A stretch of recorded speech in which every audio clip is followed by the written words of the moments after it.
I need to let you know a little bit of a secret.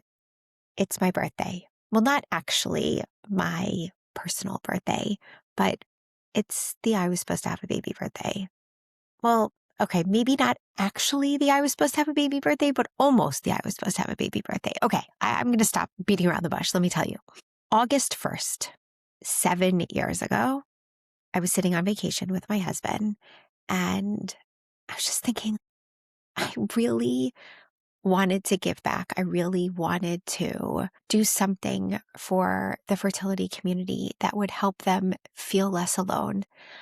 I wanted people to feel like they belonged. And literally, as I was laying on a lounge chair, staring at the beach, I was like, you know what? I'm just going to start this right now. I'd been thinking about the name for a while. One of our former board members, Toby Carpel, some of you may know her. She helped me kind of kick around different names, and we decided on I was supposed to have a baby.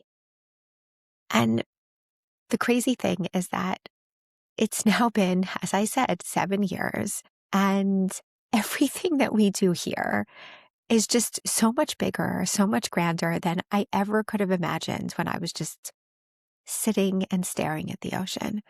But the way we do this, and the reason we can do all of this, is because every year around this time, when it's our birthday, we reach out to all of you, and we say, hey, if this is meaningful for you, if this has helped you feel like you belong, or if you have learned tools and tricks and ideas about how to make the people in your life who are really suffering, how to make them feel like they belong, then we ask you to give back. So now, between July 15th and July 21st, we are running our annual fundraiser. We always do it around this time of year from a Hebrew calendar perspective because it's during the 3 weeks, it's during the 9 days, and this time of year is always a sad one. It's filled with grief, it's filled with mourning, it's filled with pain, and that's so much of what we hold here at I Was Supposed to Have a Baby. So these 4 episodes that are coming out over the course of this week, the first one today is going to be about singles and egg freezing. We're going to have one episode on grief, all the different kinds of grief, and is there a better grief or a grief that's not big enough that you need to grieve it? I mean, okay, we all know the answer to that is no, but you'll listen to that episode. We have a third episode from Naomi Nachman, who is a big Jewish kosher food blogger, talking for the first time about her pregnancy loss many years ago and her faith and all of the pieces since. And then we have Haddasa Manela, who talks about still hoping, dreaming, planning for a baby that still is not here yet in her arms, but how to live a life and feel like you belong even while you're still waiting. So all this week, with our podcasts and all the different content that's coming out on social media, we're going to show you different facets of the work that we do. And we ask that you give back. So go to our website, www.iwassupposedtohaveababy.org. And thank you. Thank you for being here. Thank you for listening. Thank you for all your support. And we can't wait for another 7 years. This episode is really special to me because, everybody has stories of where, things were really hard and, they went through lots of different challenges. And then, after all the waiting and all the things, they finally had their end result. They finally had a baby. Everything finally worked out. They finally got married. They finally fill in the blank. Those stories are easy to tell because people can speak about their pain from the vantage point of being secure in where they are now, knowing that they made it to the other side. And to be honest with you, I'm guilty of that myself, actually, because I never talked about my fertility challenges publicly was going through them when I was going through them.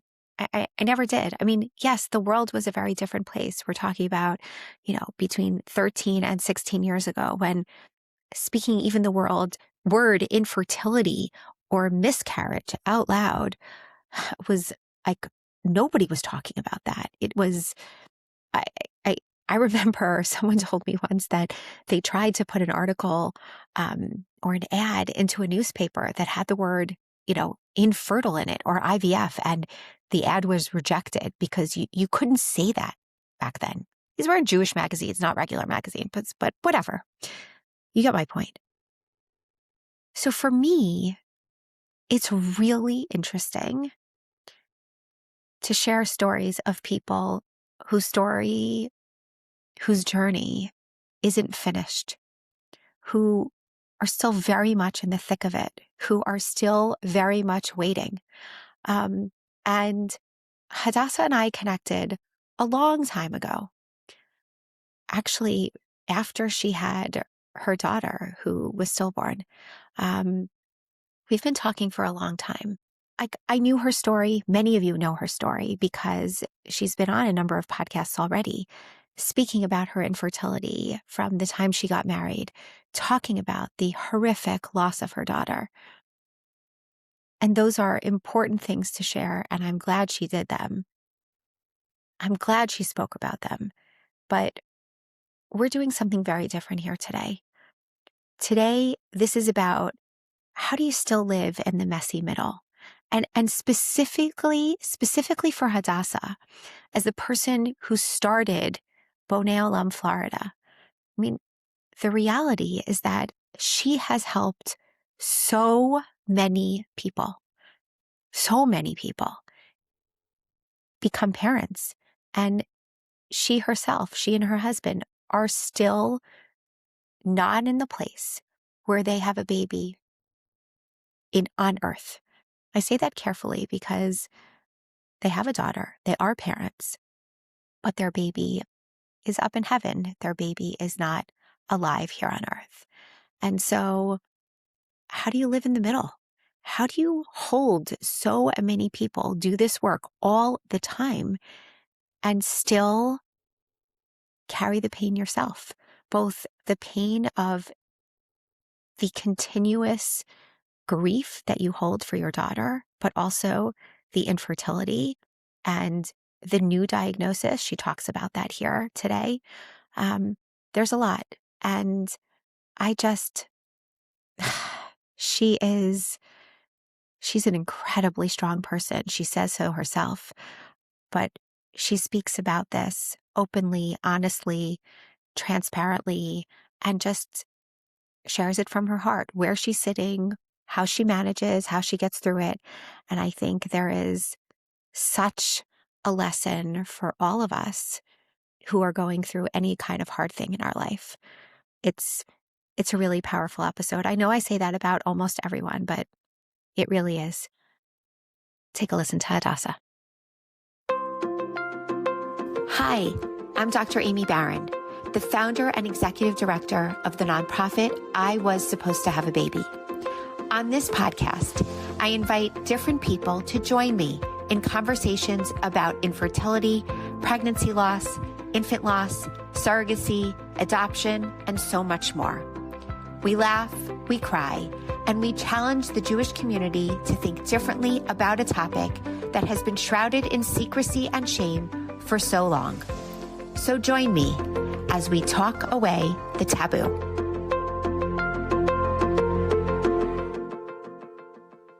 Any point, so might as well just put it on, and why not? Okay, let me just make sure I have all my things where they need to be. Let me turn that off because that's going to be annoying. What's so funny holding an empty notebook? Why? I don't know. Okay, well, because it's important to have an empty notebook. Yeah. Okay. Mm-hmm. Okay, here we go. Hello, Amy. Oh, we're starting like that. Okay. Yes, we're starting like that. See, look, I'm supposed to be starting this episode because I'm the host of it. And here we are, Haddasa starting the episode because she's just so good at all the things. All right. But I'll do an official episode. I'll do an official intro. So here's the thing. I, and I was supposed to have a baby and talking away the taboo, this podcast, which is the essence of the work that we do at I was supposed to have a baby. What we try to do is we try to bring in as many different kinds of stories, as many different kinds of people, as many different kinds of pain that people might have when they're trying to build their family. And even talking about the aftermath also of when maybe their fertility journey is over, but it's still something that they carry with them in their heart. And so we've had, I mean, at this point, we're at, I don't know, 200 and some odd episodes. And someone said to me actually over the weekend, mind you, I'm recording this right now on July, oh gosh, where are we? July 13th. Right? Someone said to me over the weekend, she said, "How do you find new people to talk to all the time? Like, how do you find new guests? Like, isn't it like everybody's like kind of said what they said already? Like everybody's talking about infertility now. It's like the in Right, vogue thing. 100%. It's not such a secret anymore. Like, is there anything new to say?" And I said to her, I have a list of like 100 more people that Really? I do actually, that Amazing. I want to speak to or that I've been trying to speak to. Um, and Hadassah, you've been one of them, actually. You've been on that list. You've been on that list. So I'm so excited to have you here today. We're talking about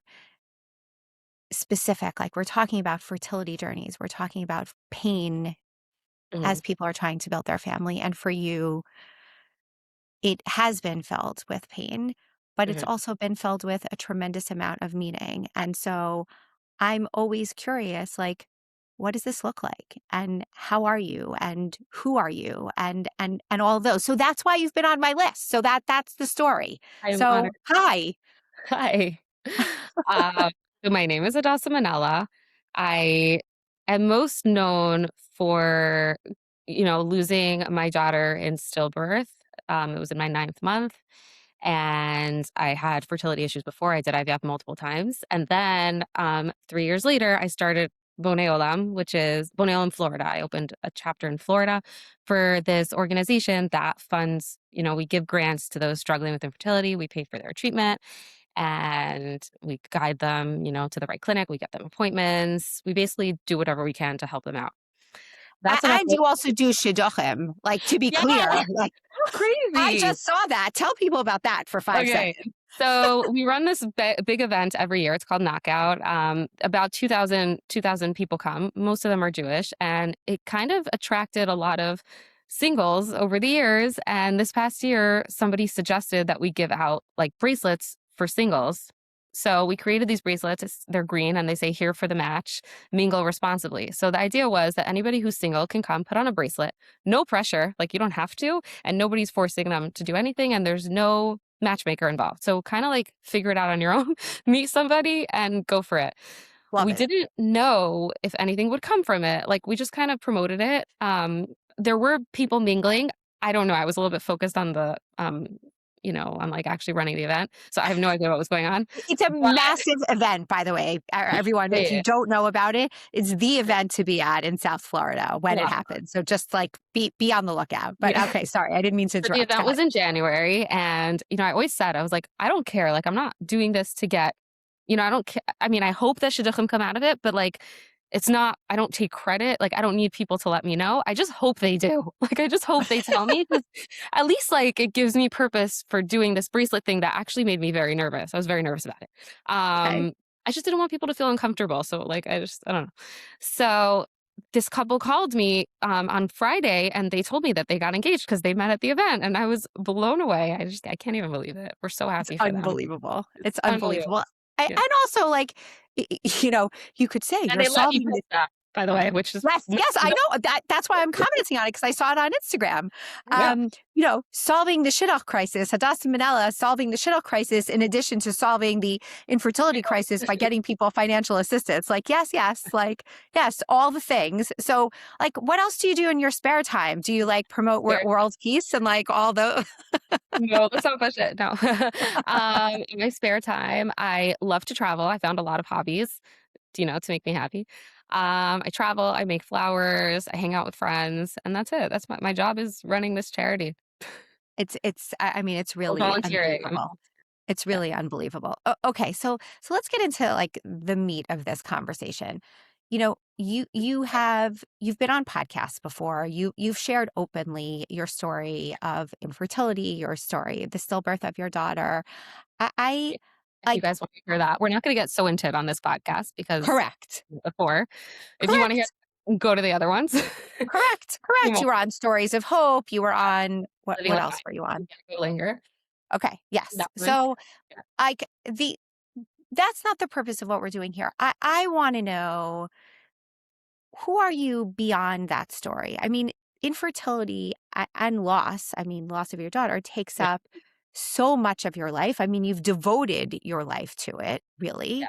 Um, but okay, you love to travel, you love to like you're involved in so many things like but how are you like what I'm really interested in is talking about this tension between you are so invested in this space and you do so much for so many people and give so much. And you are a person who is still waiting, but Yeah. you refuse it to let it become your entire identity. So, like, I don't know how this works. Like, how do you do this? Honestly, so I took on Bonei Olam when I gave up. Like we were done. We were like, we're not having children, so may as well help everybody else because I won't do IVF again. Like it got to a point where it was just too much, and that's pretty much it. That's like when it started. I did not do it in the hopes that if I run this organization and I help other people have children, maybe God will be nice and give me one. Like no, I mean it would be nice, but that's not why I'm doing it.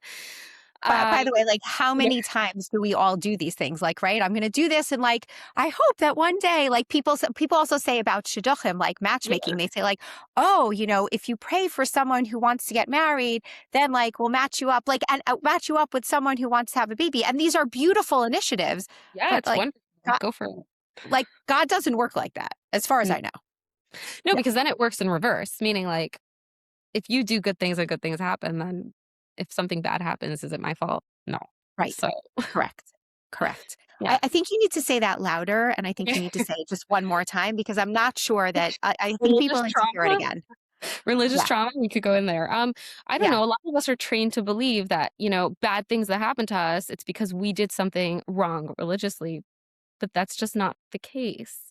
And they'll tell you no. They'll say, like, if you do good things will happen to you, and at the same time bad things happen to the best people I know. So I don't think that I don't know. I just refuse to believe that. And no, my daughter didn't die because I did something, wrong spiritually.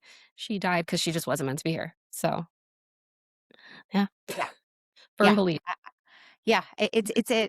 Uh, I like the way you said that. In that, if you believe one side of the coin, you also have to believe the other side of the coin. But people try to have you like mix it up, and so therefore Yes. it doesn't make any sense. They get mad at me when I bring it up because I'm like, it's just the truth. Like, it's just because I pray doesn't mean what I want is going to happen. And it just goes the other way as well. Like, Yeah, we can't, yeah, it's finicky. I don't like it. yeah. Yeah, I don't like it either. Actually, I think that's one of the reasons why you and I connect because I'm not so loving that piece either. Yeah. Yeah. Um, but I want to know more. Like I want to know more. I want to know about this. Like, Well, I mean, okay, only like a crazy person would take this on, which is kind of like which kind of makes me realize it made me realize I didn't really okay, I took on this charity obviously because it kind of fell into my lap. I wasn't looking to start a charity. I wasn't never wanted to fundraise. I never wanted to be a political, figure, not political, but like a public figure, sorry. Never wanted to be a public figure. Specifically not in the religious space. Like I'm not Miss From. I'm a Jewish girl who is religious, but I didn't want to do this. So again, like, it may seem like, "Oh, I went looking for something like this." I didn't. It fell into my lap, and Weren't you also, like, professionally, like, what were you doing? It's not I as was if you doing were hair. sitting at home and No, no, twiddling no, your thumbs, like really not, right. no. I was Yeah. doing hair full time, like, I was a big bridal hairstylist in Miami, um, and I was very busy all the time. I think I had, like, every single wedding at the time. Now there's so many amazing stylists here, but yeah, at the time, I was pretty much the only person, and I was busy every day, morning, noon, and night. Wow. And then I took this on, and it gave me a lot of purpose and meaning, and it kinda made me wanna continue living. So, like, It I kind just of sorry, say that again? It kind of made you want to continue living like a fulfilling life. It was very hard. I mean, I'm sure anybody who's gone through loss, specifically, like that, or any form of loss, you definitely feel like, why am I here? What's the point? Like for me, especially, like my daughter was dead. Like I wanted to be with her. I was like, why? I don't want to be here. I was not suicidal by any means, but I'm saying like this gave me purpose, and it just gave me a lot. Um, so I really enjoyed doing it, and it got to the point where I thank God I did not need to keep working. My husband, he works and he takes care of us. So I really just devoted, my life to this full time. I mean, it's, Mhm. incredible, incredible. And so, like, what I guess the question I have is, how do you how do you do it? In the I mean, I know that's a big question, so let me think about, like, what practically I'm trying to ask. I how do you many people have difficulty when they're still in pain, and to be clear, I've spoken to many, many people who have had a stillbirth 30 years ago, 30 plus years ago, and they still talk about their babies and they still remember them every single day. So we know that just because this happened 10 years ago doesn't mean that you've forgotten about your daughter. Of course not. And that's not what I'm suggesting at all. But what I mean by the question is, how do you hold all the pieces together? Like, how do you hold the grief, hold the pain, which you still obviously have, and also like work on helping other people try to have babies when you yourself are not in that place then, or, you know, maybe even now? I mean, we're going to get to this. So listen, I think that first of all, starting this organization has given meaning to losing my child. So I think that definitely, I'm not going to say that everybody should do such a thing because it's very difficult and it's not, don't do it. It's crazy. Like, don't take on a charity. But Yeah. it definitely keeps her spirit alive. And I don't think, and I think that most people, when they lose their child, their biggest fear is that they're going to be forgotten and that the world is going to forget and move on without them. So I think that I definitely, I hope that people won't forget specifically because of everything that we do. So I think that helps with that aspect. Um, Going through it myself, I've set boundaries. I do not talk to the couples. There are counselors who, are much more qualified. I'm not qualified. And they are there for the couples day in, day out, whatever they need. So I don't do that. My main job is to ensure that there is money for them. And like I obviously there's some cases where I have to like push to get more for whatever it is because there's an algorithm in place. Yep. Meaning based on a person's income or whatever it is, there's a certain amount that's given to them. Now, obviously, some cases, need the computer is not going to know everything. We need a little heart. So I do get involved sometimes, but it's really behind the scenes, and everybody it's very confidential, and I really, really, really stay out of it. So that helps. My main job is to run an event and fundraise and make sure that they are taken care of. So that's how I deal with that. It is hard. It's especially now, like this past year. I mean, should we get into it now? Yeah. Let's get Okay. into it. So the past year and a half, I decided not so. Oh no, it's been 2 years. It's going to be almost whatever. Not this past knockout, but the year before. That morning, I was doing ultrasound and blood work. Oh my Like I gosh. went to do ultrasound and blood work that morning. Yeah, Oh my gosh. it was crazy. There was I don't know what possessed me, but it got to a point where I made a promise to Shimmy, to my husband, that when I turn 30, I will start. We'll start again. Like we took a long break and we just it was like let 30 so far away. When I hit 30, I'm gonna do that. Anyway, that knockout, I realized I was gonna be turning 30 in the summer. And I was like, it takes forever to do testing. Let's just start now.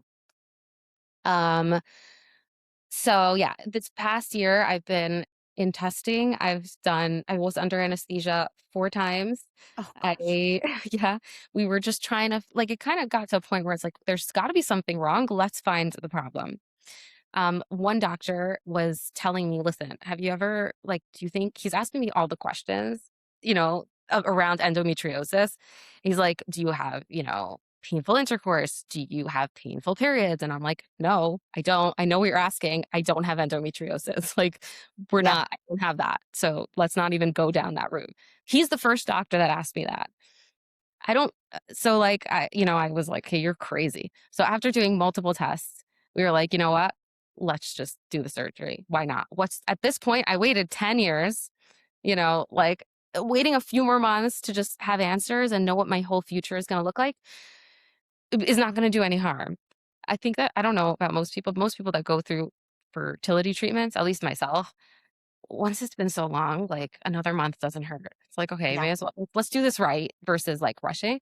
Um, so I did the surgery, and I I remember I was going into it, and I'm like, "There's just no way. Like, I'm gonna come out of it. I'm gonna have gone through this whole awful surgery, and they're gonna find nothing."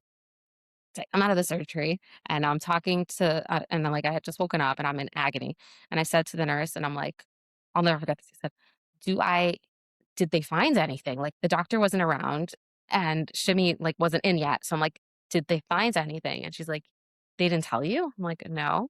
She said, "Yeah, they found stage 2 endometriosis. They found a fibroid. They found, like, a Oh cyst." my goodness. I burst into tears, and I didn't even know why. I was like, "Why am I so emotional about this? Like, why is it so" but obviously I felt like I got answers. So it's been so long, and now I know why, I know what's the problem is, and, yeah, so now I'm recovering from I, the I surgery. mean, Yeah, how does it I mean, how does it feel? Like you have been through so much and now just out of nowhere, like poof, like here's a new diagnosis. Like, I'm so blessed. They also think I have adenomyosis, by the way, so it's just, like, great. oh, It's like a that's double win. I amazing. and That's I was like, I gaslit myself to the max. Like, there is no way.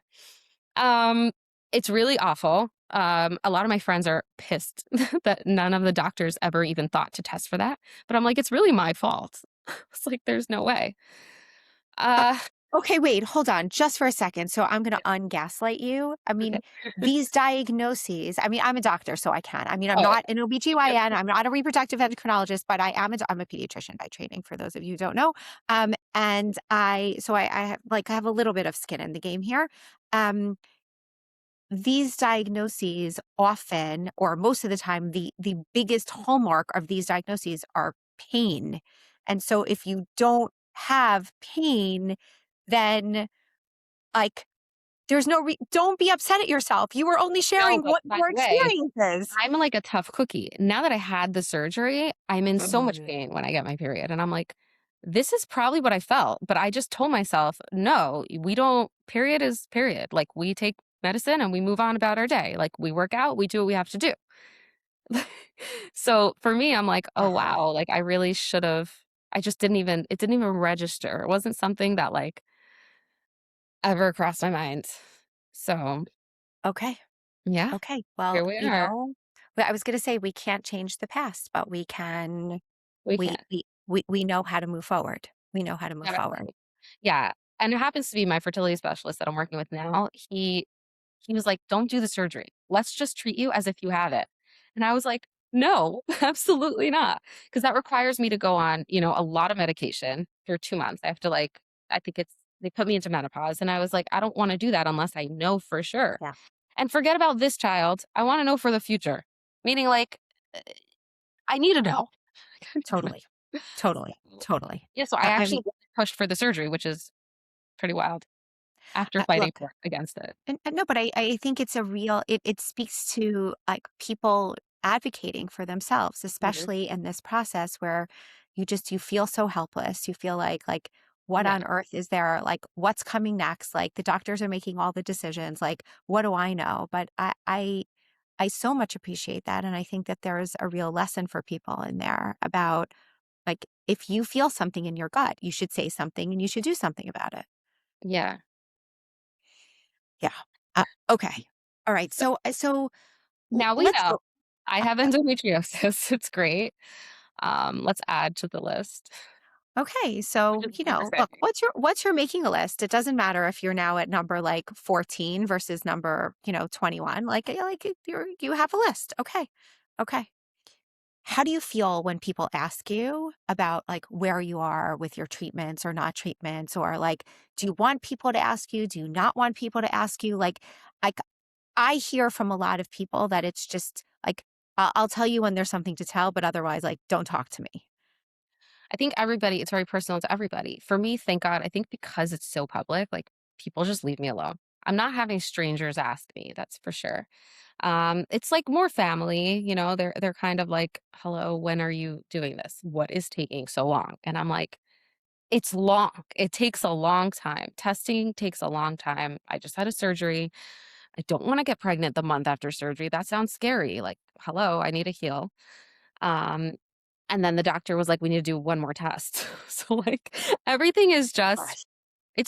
it takes time, people we I would love to just go and get pregnant after 5 minutes, but, I can't. That's not how it works. Yeah. And so I don't mind it when people ask. It's not really I'm not getting asked often, but again, everybody's so it's so personal to every person. For me, I'm an open book. Like, I've been married for it's gonna be 11 years in August, in 2 weeks. Oh my gosh. Is it 2? Yeah. And, like, hello, I'm, like, infertile, obviously. Like, obviously, I'm doing treatments. That's why I'm so, like, happy to share this right now because it makes no difference. Like, hopefully, I'll be pregnant, tomorrow, and everyone will find out when the baby comes. Yep. But, I like, mean, yeah, but I'm not it's not like a private thing, it's obvious. I think that's something if I could share to most people who are, struggling with infertility, if you don't have kids for 5 years, people aren't dumb. Like, they're just not stupid.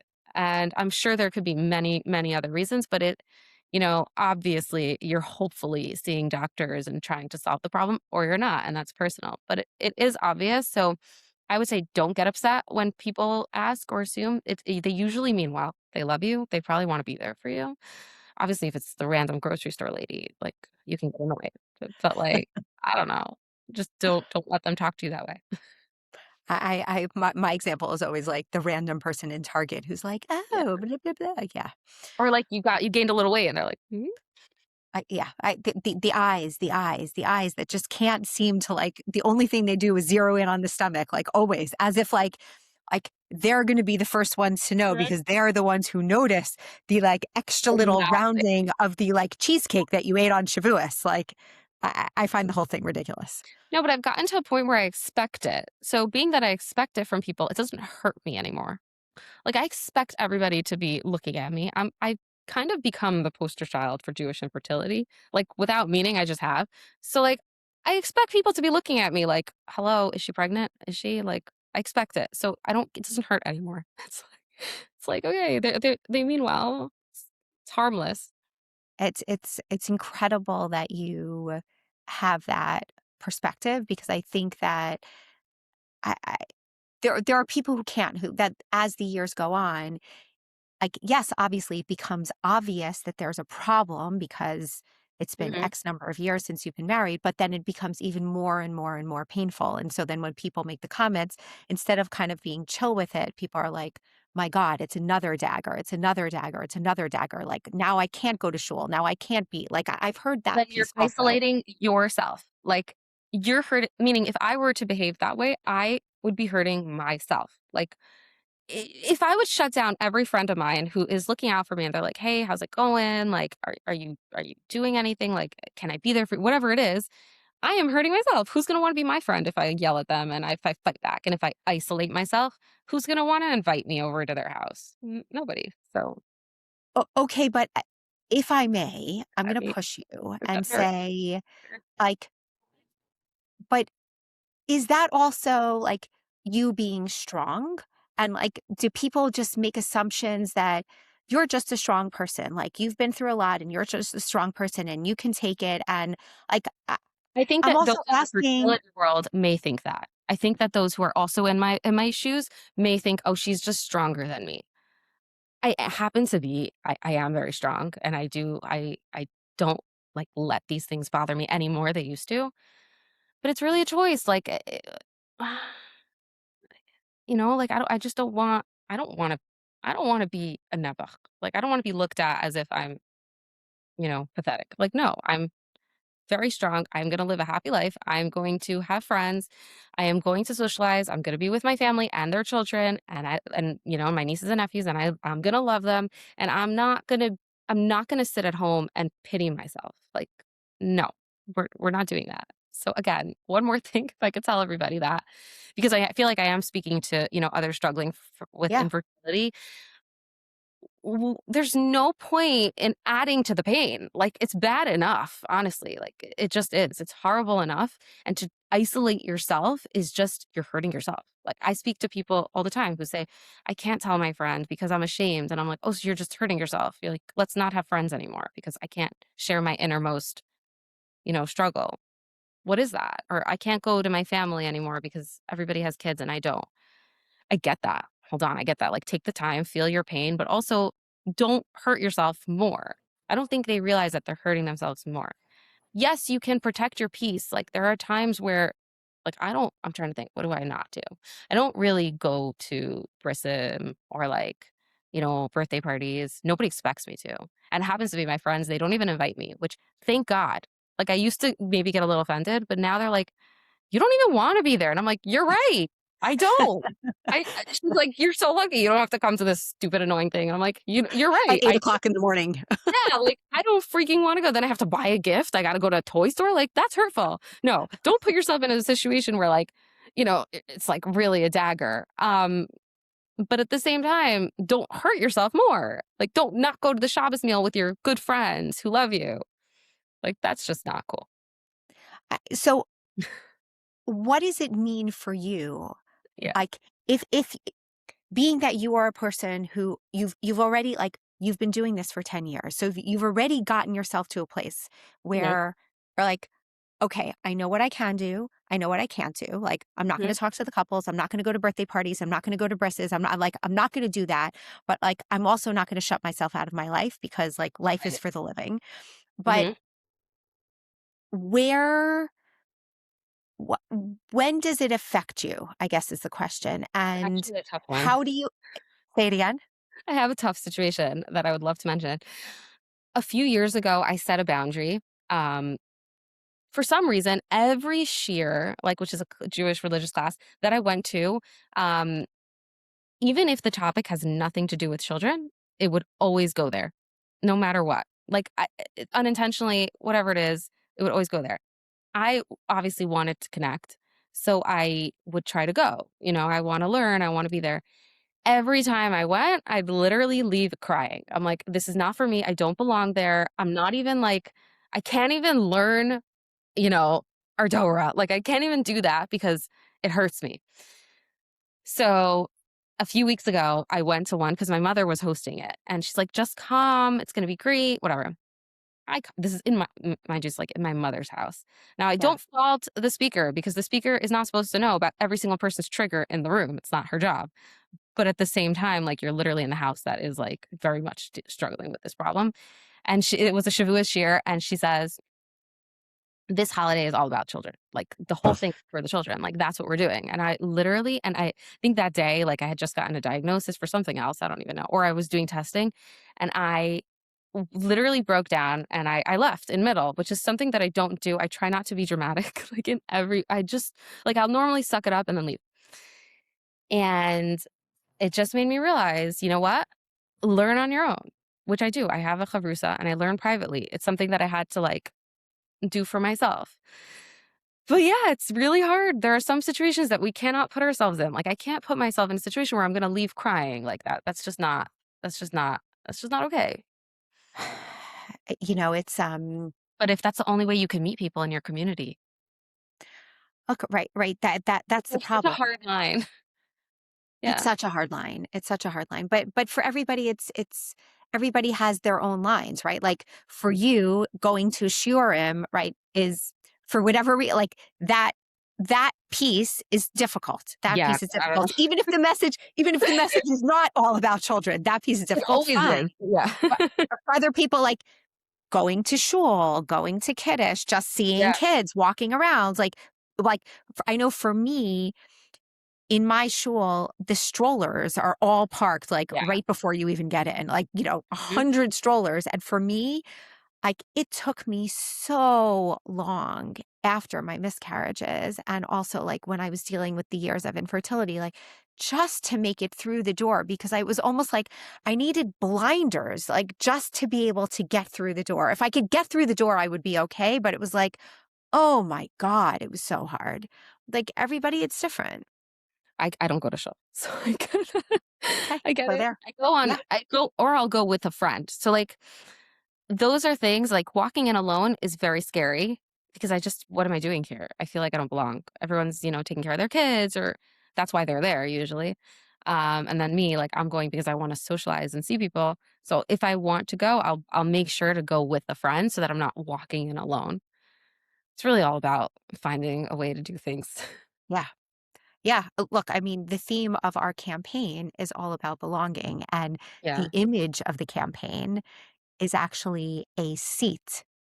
It's a person sitting in a chair and then reaching over to the chair next to them, and the chair next to them is empty. And almost like, I'm saving this chair for you, or I see that you're not here. And it's that exact concept of when you don't belong, what happens? And also, how do we notice the people who feel like they don't belong? It's like it's exactly what you're talking about right now. It's so hard. It's It's so hard.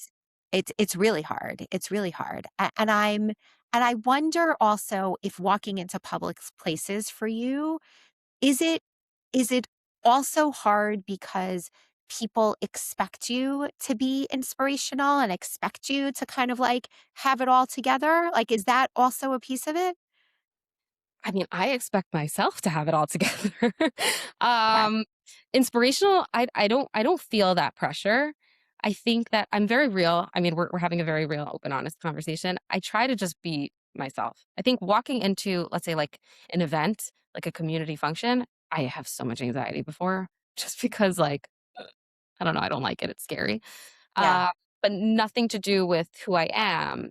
I do think I'm sure people expect it from me. No, I don't even think so. I don't know. Do they? I Maybe I you're different than me. I don't know. I don't, you and I live in different About cities, so you? I don't go to events with you. I don't think so. I'm very regular. Like, I think maybe people look at me like I'm that type, but if you hang out with me one on one, I'm just a girl who lives in Miami Beach. Yeah. Like, Yeah.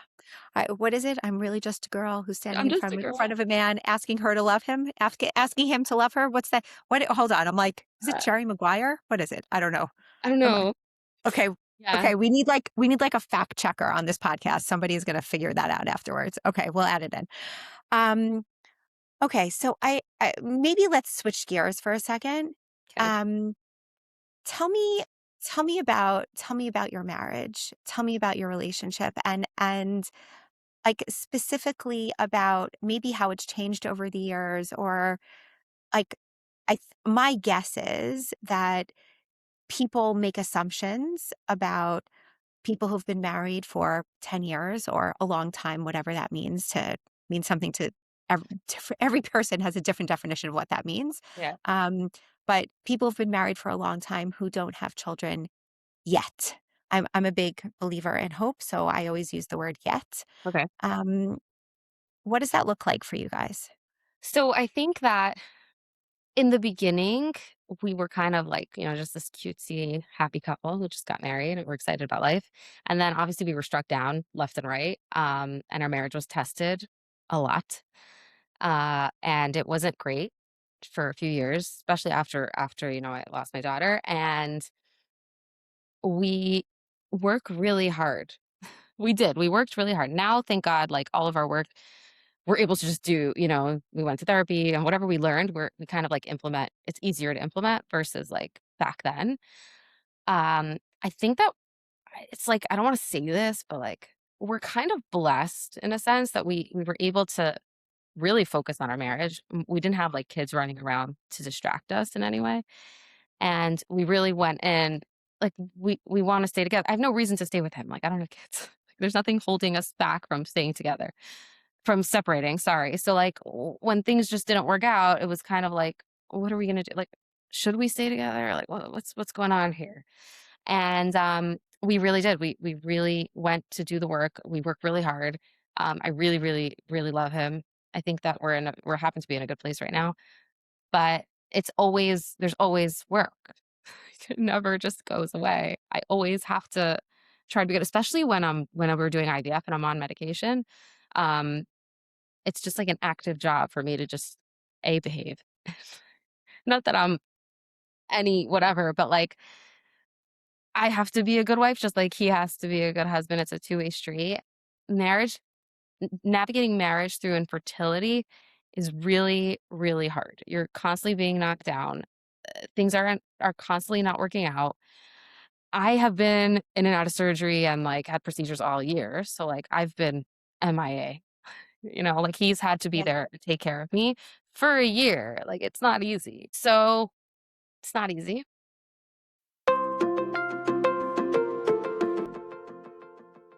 Hi, everyone. It's Amy. I just wanted to take a quick moment to say that if talking away the taboo means something to you, if you've listened to an episode and felt less alone, more seen, or more understood, please support us so we can continue doing this important work. Everything we offer, this podcast, our support groups, our resources, all of them are completely free. And that's intentional, actually, because we never want someone to have to choose between getting help and affording it. But truthfully, we can't do this without your help. So if you're in a position to give even just a little, it really helps keep us going. It helps someone else find the support that they need too. So please donate at iwasupposed-to-have-a-baby.org/donate. It's really easy and it really makes a difference. And from the bottom of my heart, thank you for being part of this community.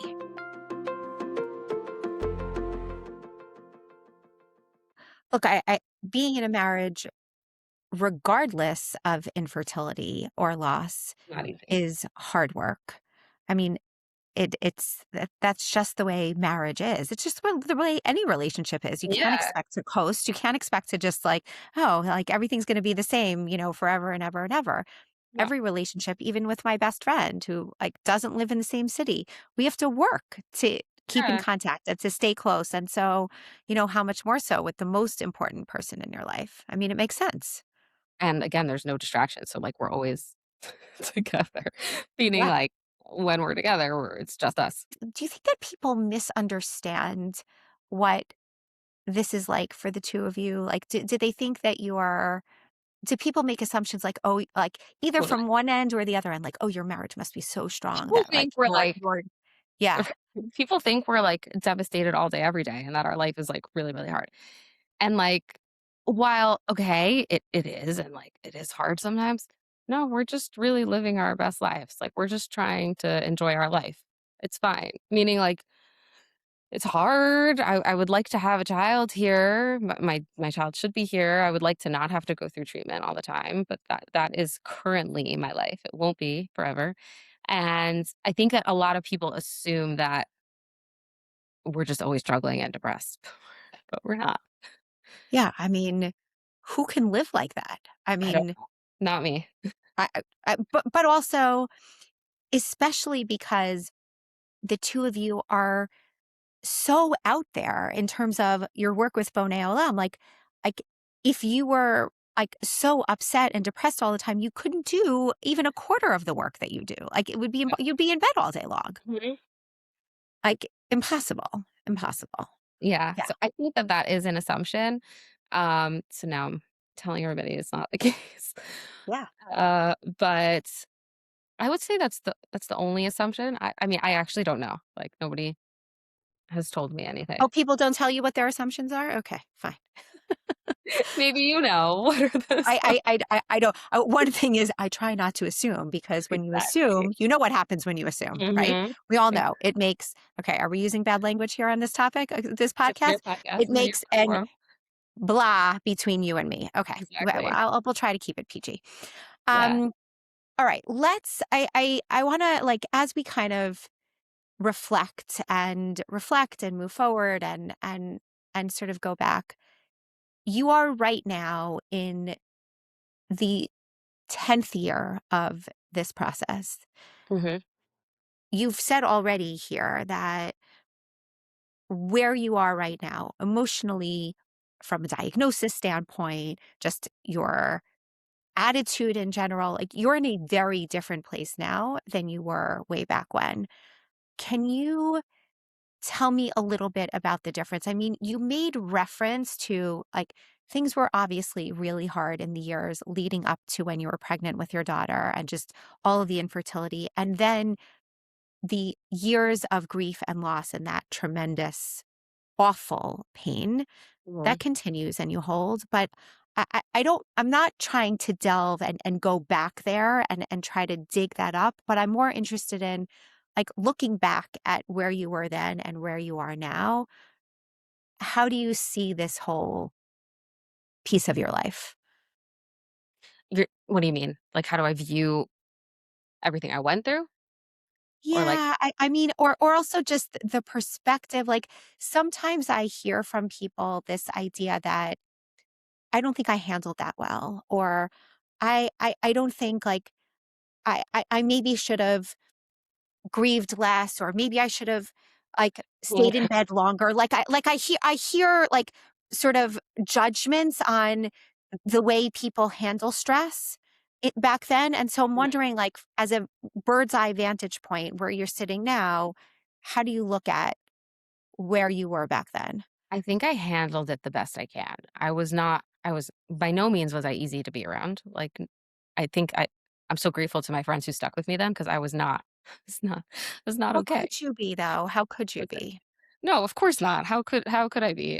Right. It was expected for me to heal faster. People were kinda like I mean, my family, they were like, what's the deal? Like, when are you gonna be better?" And I'm like, "Guys, what?" Um, there's a lot that I could have handled better. My sister was pregnant at the time when I lost my daughter, and I'm the oldest, so it was very, very hard for me, and I just didn't I didn't visit her son until he was 6 months old. Like, that's crazy, but I couldn't. There was nothing I could do. Mentally, I just could not, and unless Of somebody course. was literally in my shoes, they'll never understand that, and again, I did my best. I was in therapy 2, 3 times a week. I was literally I wanted to be better. I did everything that I could to heal, and, I did my best. So I don't look back and regret, I've spoken to my sisters, I've spoken to my family. It's something that's in the past, and it was just a hard time in our lives. I mean, again, like, how could it not be? How could it not Right, be? right. Like, I can't look at it and be like, "Oh, I should have," whatever. I really did my best, and don't worry, I yelled at everybody. I was not. It was not pleasant. There was valid reason for my yelling, happens to be, but, like, I mean, besides for losing a child. But, like, whatever, I really just did my I think I did my best. So I don't like to go back and be like, "Oh, I could have done better," because either we go back and apologize to people or we just kind of, like, grow from it, and that's it. There's somebody once said to me, "I wouldn't have acted that way," and I'm like, "You have not even the slightest clue what I was going Oh, through, so you have no right to say that to me." Yeah, oh, that was brutal. I have a really hard time with that. I have a really hard And time with that. I think you that know what that's like? people, yeah, I think people place a lot of judgment on like what they think they would be like if they were in your shoes Yeah. when they haven't been in your shoes. So how on earth could they tell you? Like Never aggrieved a person who died, like, nothing. So what are you saying? I Yeah. yeah. Yeah, I often hear this also in regard to like older singles and people saying things like, well, if I was in your shoes, then I would have done, I would have frozen my eggs when I was 30. Or if I was in your shoes, like I would be going out to every single like shidduch event, and I would be like saying yes to every person. And it's coming from a person who got married when they were 21. Right. So I hear this also, like, Right. were you ever in my shoes? Do you actually know what my life is like? No? Okay. Yeah. Like, yeah, yeah. Yeah. Um, That's do probably you not the think thing I for want to just ask you, because you said like people thought you should grieve less, or that they like that you were grieving too loud, too you know what much. it is? Like, when somebody loses, a person, who was obviously older than a month, they get to sit Shiva, and they get a year, right? Yep. Everybody has that 1 year, that first year. Most people don't expect a person who's grieving to even remotely be better after a year. But because my child nobody could see my child because she never lived a day of her life, um, it wasn't the same. Like, I didn't get the same grace. So and I do think that that's sad, but I just didn't, and that's reality. I Yeah. took it. I grieved, and I continued to grieve, and I still, sometimes feel it, but that is what I dealt with at the time. Yeah. And it happens a lot with people who just really don't understand. And also because the structure of our laws, the halacha, don't it doesn't have anything for a baby that Yeah, hasn't taken a breath in this world. So therefore, we're just kind of like left in this amorphous, like, where am I? Like, it's where crazy. it's really, I find it honestly to be very cruel, because Shiva, like, there's such beauty in Shiva, and there's such beauty in like the morning period of giving people Yeah. space and having everybody come. And when that doesn't exist, it's like everybody just forgets and they think you should be fine. And it's Yeah. just, yeah. Right, and when there's no, like, yard site, people are like, "What do you mean?" Correct. There's nothing. Correct. So, Correct. it's really rough. I'm sure that goes with miscarriage also, it's the same thing. 1,000%. 1,000%. And to go one step further, do you, like, I'm imagining, like, as you look back, and when you said to Shimmy, like, okay, like at 30, like, we'll think about it. Like, I don't want to think about it now. Like at 30, like, Right. we'll sort of The start this the process far again. future, Yeah, yeah, which yeah. Like we at really that point, Yeah. um, was there, were there moments maybe between the two of you, or even in your head, where you kind of came to terms with the idea that maybe you wouldn't have kids? Yeah. Or was it always like, I'm just putting this off and I'm going to live my best life now, and then we'll revisit it later on? Like, what was the internal dialogue It like? was more like, "Let's live." Like, we weren't living, we were just in hell. We chose to continue doing cycle after cycle after cycle, and it really messes with the brain. I don't know, like, how a person can continue hur it hurts every time I got a failure. It was devastating. So, we couldn't do that anymore. So, it was a choice of, we need to live. We need to live life and enjoy life. God created this amazing world, and yeah, he wants us to suffer a little bit, but he also wants us to enjoy. So, we're gonna enjoy. And at the same time, let's not talk about this until I turn 30. Like, let's wait. But I did think, like, "Okay, maybe it'll happen naturally, like, maybe, right? Like, Yeah. maybe it will," and it just didn't. So, and then, of course, like, I was late multiple times, so I'm like, maybe not? No. So, yeah, we kind of said we're just gonna wait till I'm 30, but at the same time, I had hope, and at the same time, it does cross my mind that maybe it won't happen. Who knows? Nobody knows. Nobody is God. I don't know. I really hope it does happen, but I've gotten to a point in my healing journey where, if God forbid it doesn't, I will be okay, and I think that's was very important for me, because I can't, like, my world can't fall apart every time, you know, things go wrong or they don't go my way. It's too hard. It's hard to get back up every single time. So I don't know if that's the right approach, but that is where I am. And I'm really, like, at God's mercy right now. I'm doing everything that I can. There is no right approach and wrong approach. Right. Like, it doesn't exist. The right approach is the one that works for I know, you. but when I say it For to you. people, they're like, fight God. You should be praying every day, yelling." I'm like, What's that gonna get me?" Who's saying that though? Like, who's Well, saying that? people who it's worked for, by the way. They'll be like, "What do you mean? You need a demand from God." And I'm like, "Girl, I've been here. It's gonna be 11 years soon. I've done that. It didn't work for me." Yeah. So, it's really whatever he wants, whatever God wants, and I'll take it. Um, whatever that means. I want a family. I want biological children. I'm not, adoption's not really in the cards for me right now. It's not something that I want. It's not a avenue that I really wanna go down. Um, Maybe one day, I don't know, but that's where I'm at. Like, it's really up to him.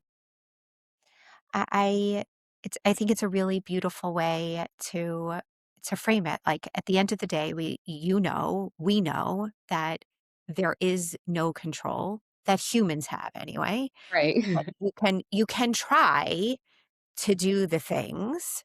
You can try. Like, that's why we go to doctors. Like, we don't just say, like, heal me. Like, I'm standing here and heal me. Like we do go to doctors, right? We do take medicines.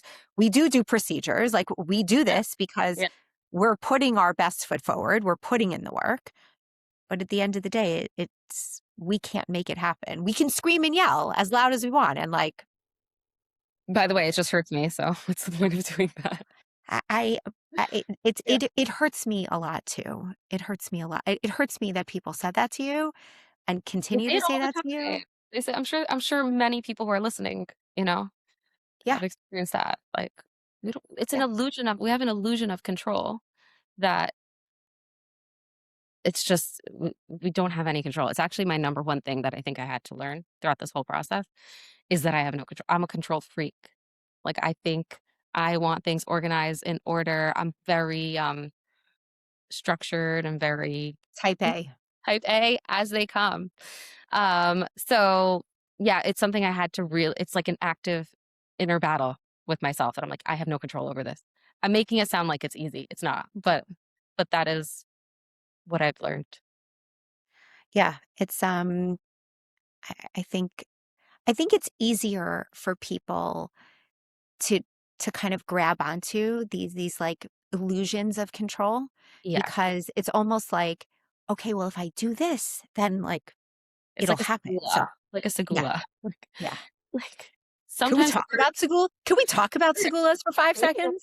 Totally. Like, I think sometimes it works, but it's totally I don't know, I think it's an illusion. Like, if we wanna pray, pray. Pray. Don't pray because you think it's gonna happen. Don't give charity because if I give the charity, I am gonna get pregnant. Give the charity because you wanna give the charity and it's the right thing to do. Yeah, or like, drink that wine. Okay, you wanna Right. drink that wine? Drink the wine. You wanna, like, pray at a certain gravesite? Pray at that gravesite. You wanna say this Go for thing, it. like, this chapter of I've done Tehillim? Pray like, it. I've done it all. I've done yeah, everything, and yep, now, again, like, I've gotten to a place where, like, if I do it, it's because I wanna do it and not because I'm expecting something to work out of it, like, I hope it does. Um, I'll still, like, try to do a little extra, around the time of a transfer because why not?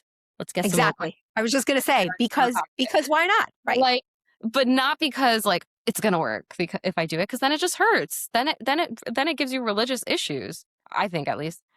Yeah, yeah. Meaning, like, Nishmas, let me just throw that one out there. I've said it, I've done it twice, I've done the 40 days, now I hate it. I can't even look at it. Like, if you show me a Nishmas, I wanna vomit. And I mean, I hate to say that, but it's just the truth. Like, don't even. Look, I mean, this is the problem. I think with all of these different kind of segulas. I mean, okay, how would you define a segula for someone who doesn't know? Oh my gosh, I don't know. How do you define it? It's like, for example, you give charity to something, and in the merit of giving the charity, you're gonna get pregnant. So now, apparently, it's a common like, there's so many of these things. For example, there's a bris, which is how do I explain a bris now? Do Yeah, people know? no, circumcision A ceremony. Yeah, circumcision ceremony where, like, if I hold the baby and I pass it to my husband, who then passes it to the father of the child, I will get pregnant. Meaning it's literally like they believe it. Everybody believes that that's the case. Now, it's a beautiful thing to participate in the ceremony. I did at least like 6 of those. I didn't get pregnant. And no, not because you are a better person or you are a holier person will it work for me. Let's just not let's just not go there. That's not the yep, case. yep.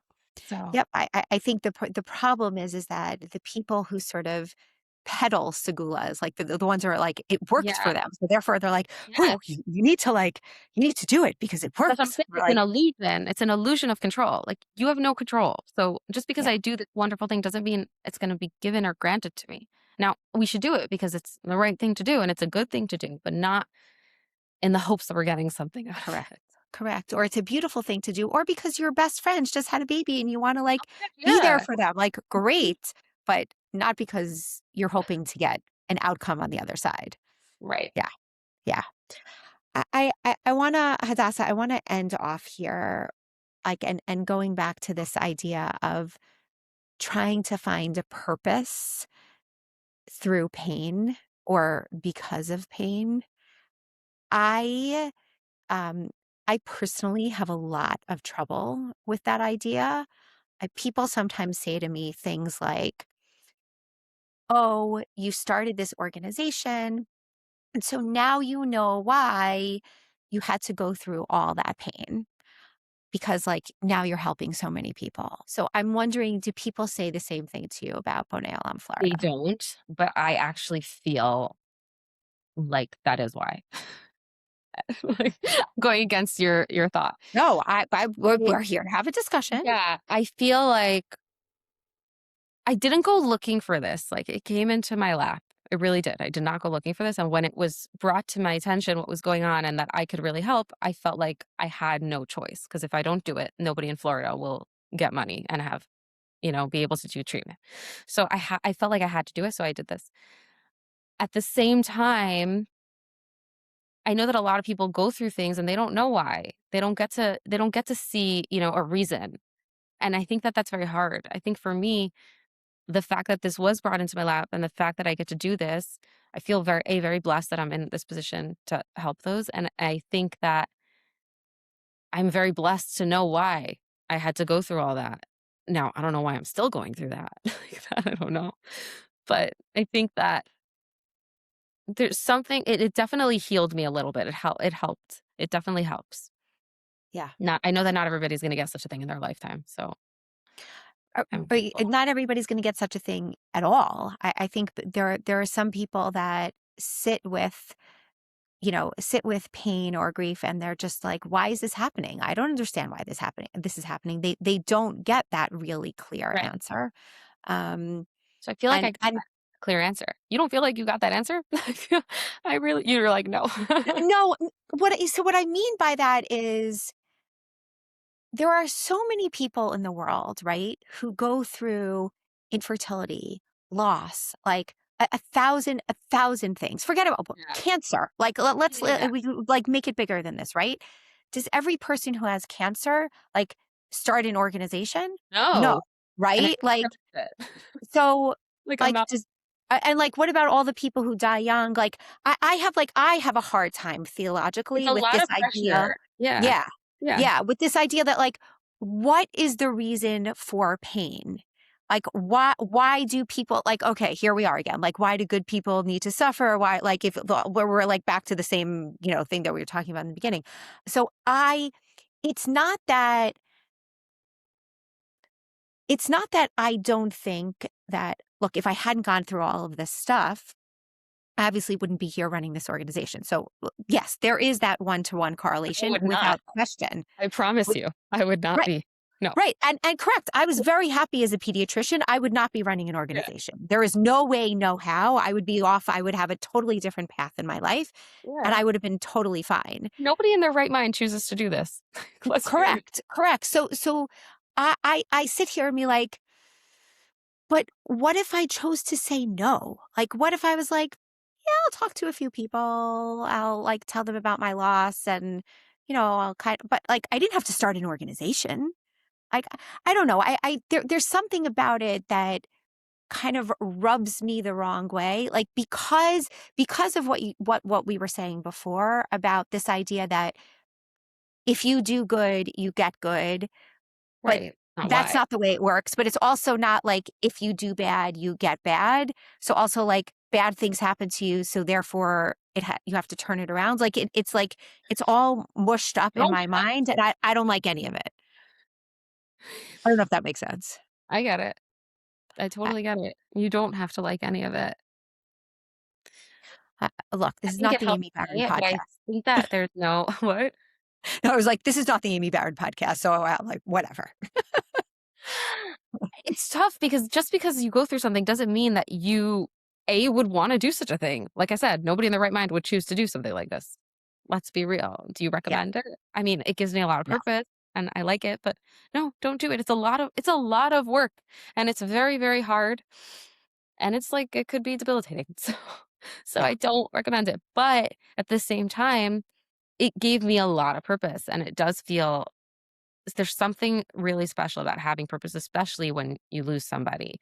Now, you don't always need to do something to this level. You can give charity, you could volunteer in their name. Um, you don't need to do anything.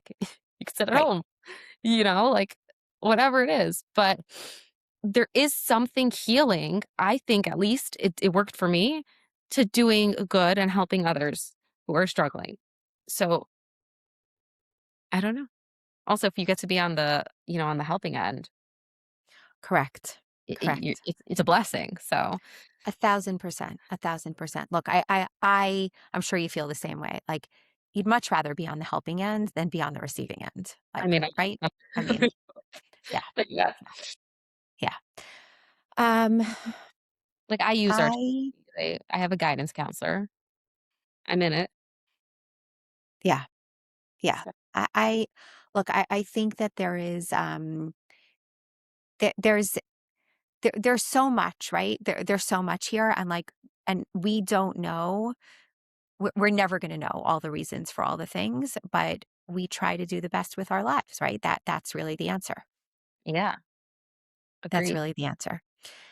In Hadassah, I can't thank you enough for this conversation and just the way you have really in a like unvarnished way just shared where you are, where you have been, where you're going.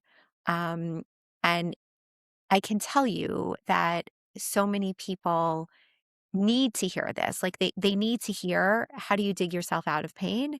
They need to hear, how do you how do you deal with the waiting, and how do you deal with the uncertainty? Like there's so many people who need to hear this. Um, and so I'm very grateful to you. I guess, you know, in my last question, like, what do you want people to know about you, about who you are, about where you're sitting right now? Because you're an absolutely incredible person who is a tremendous force in the world of fertility support, but also just as an inspiration for people who go through hard things. Like, what do you want people to know? This is a tough question, Amy. I'm sorry. I'm sorry. For this one. No, Sorry. joking. I'm sorry. Maybe I'll get like, we'll do easy questions after this. I have a few easy ones. Okay. Um, what do I want people to know? You don't need to live a life of pain. That's number 1. You don't not need to be sad all the time. That's, like, my biggest thing. If you can somehow take your struggle, whatever it may be, and not let it be magnified and take over your whole life, I think that you'll be able to not be suffering all the time. At least that's what I did. So, Yeah, again again, that's what I did. I do think that it's true. Um, it's much easier said than done, though, so I don't know. that's It's up to everybody on their own whether or not they wanna be sad. It's a choice. Happiness is a choice. I had to learn that at some point in this journey. Again, everything's easier said than done. It takes a lot to get there, but it's true. and also it's impossible to choose happiness like in the first week or in the first month, right? Yeah, Like, no. Yeah, of course. Of course. But you need to le- find joy in something. You can't be crying in bed all day. correct. That's harder. It's literally harder. Okay, which leads me to my like last, like, these are my short questions. Okay, when it was really hard, when it has been really hard, what are the things that make you happy? Things, Right. food, shows, like what are the things that make you happy? The biggest thing that made me happy is I found a hobby. So I was there was a point where I was a cyclist. I literally would bike like crazy. We would do like 30 to 60-mile rides. Like I Wow. was very into cycling. That was amazing for me. The biggest thing for me actually was flowers. I started making flower arrangements and I put them all over my home. I got very into it. It became like I would watch YouTube videos on how to do it and it was therapeutic, and it just brought beauty into my home that was so sad. It was just such a sad place, so I had to, like, bring some sort of life. That really, really helped me. Um, so I think finding something that could bring you joy, whatever that may be. Amazing. Amazing. And is there last question.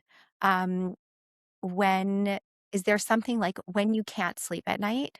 Is there something like what do you turn to? Like, is it music? Is it a podcast? Is Read, it like do you get up like yeah. So read. so what? What do you read? Oh my gosh, I love fantasy. I'm a big fantasy girl. What are you reading now? Right now? Or what are your favorite series? Oh my god, I'm currently reading Alchemized, which is like I don't even know how to describe it. It's like a tragic story, so don't read it, but I love it. So funny. It's a great book.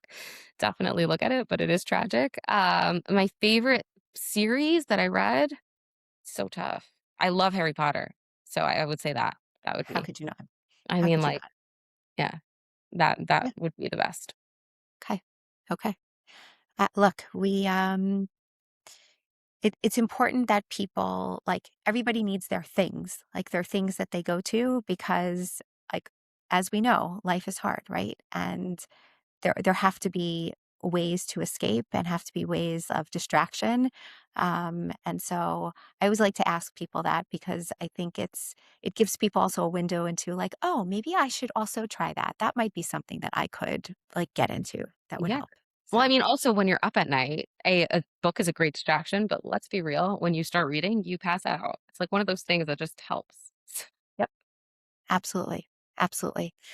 Hadassah, thank you so much Thank you for for everything, having me.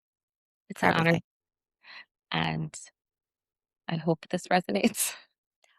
I know it will. I don't have to hope. We don't have to hope. I know it will. I know.